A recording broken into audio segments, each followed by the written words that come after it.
अक्सर हम इंटरनेट पर जानवरों के वीडियोस देखकर मुस्कुराते हैं, उनकी शरारतों पर हंसते हैं। लेकिन आज मैं आपको जो कहानी सुनाने जा रहा हूं, वो आपको हंसाएगी नहीं, बल्कि शायद आपकी आंखों में आंसू ला देगी। जापान के एक चिड़ियाघर से कुछ ऐसी तस्वीरें और वीडियोस सामने आए हैं जिन्होंने पूरी दुनिया का दिल तोड़ दिया है। एक नन्हा सा बंदर जो अपनी मां की गोद में नहीं, बल्कि एक बेजान खिलौने से चिपक कर अपनी पूरी दुनिया खोज रहा है। क्या है इस मासूम की कहानी और क्यों इंटरनेट पर लोग इसे देखकर इतना भावुक हो रहे हैं? नमस्कार, मैं हूं सिद्धार्थ प्रकाश। आज हम बात करेंगे पंचकून की। ये 7 महीने का एक छोटा सा मकैक यानी एक प्रकार का बंदर है जो इन दिनों जापान के इचिकावा सिटी जू में रहता है।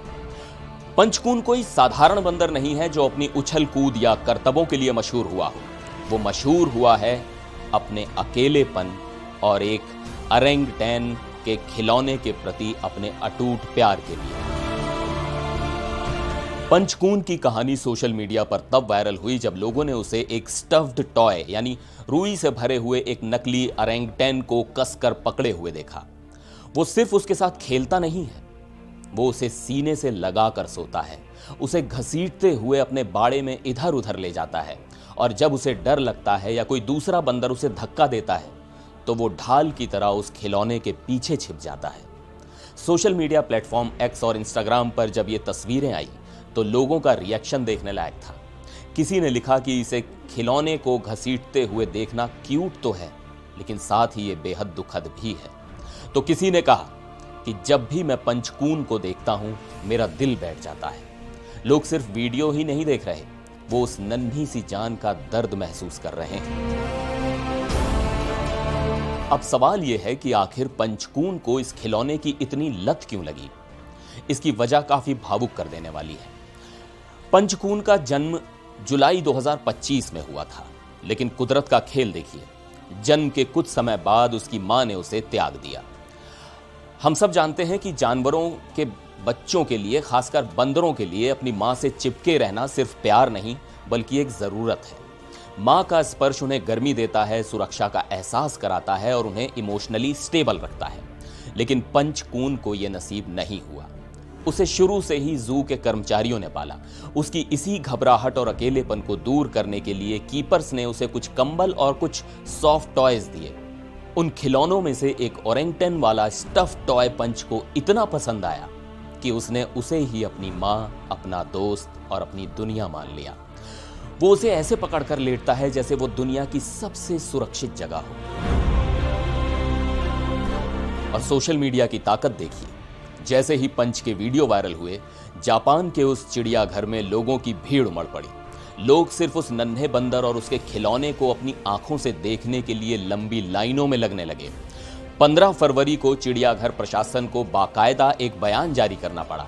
उन्होंने कहा कि वो इतनी भारी भीड़ देखकर हैरान हैं और लोगों को गेट पर हुए इंतजार के लिए माफी भी मांगी।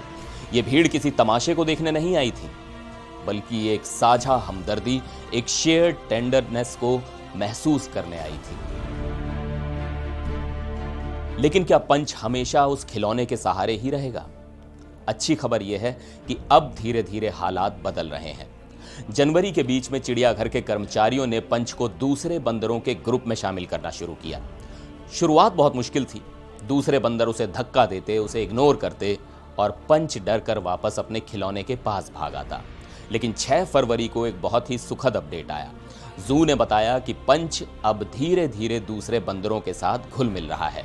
अब दूसरे बंदर उसकी ग्रूमिंग करते हैं, उसके बालों से जुएं निकालते हैं और कभी कभी उसे डांटते भी हैं और कभी उसके साथ खेलते हैं। अब पंच उस खिलौने को पकड़े तो रहता है, लेकिन उसके पीछे छिपता नहीं है। वो अब दुनिया का सामना करना सीख रहा है। आपको याद होगा, कुछ समय पहले थाईलैंड की मू डेंग नाम की एक नन्ही हिप्पो बहुत वायरल हुई थी। वो अपने नखरों और शरारतों के लिए मशहूर थी। उसने हमें हंसाया था। लेकिन पंच की कहानी में कोई स्वैग नहीं है, कोई कॉमेडी नहीं है। इसमें एक खामोश उदासी है। अगर मू डेंग ने दुनिया को हंसाया तो पंच ने दुनिया को रुलाया है। ये वीडियो वायरल इसलिए होते हैं क्योंकि इनमें एक यूनिवर्सल सच छिपा होता है। एक बच्चा, चाहे वो इंसान का हो या जानवर का, जब वो डर कर किसी कोमलता को तलाशता है तो भाषा की दीवारें टूट जाती हैं। हमें उसमें अपना अकेलापन, अपनी उम्मीद और संघर्ष दिखाई देता है। पंच अभी भी अपना खिलौना साथ रखता है, लेकिन अब वो अकेलेपन से निकलकर दोस्ती की ओर बढ़ रहा है। जापान से लेकर भारत तक हम सब यही दुआ कर रहे हैं कि पंचकून को जल्द ही असली दोस्तों का साथ मिल जाए और उसे उस बेजान खिलौने की ज़रूरत ना पड़े।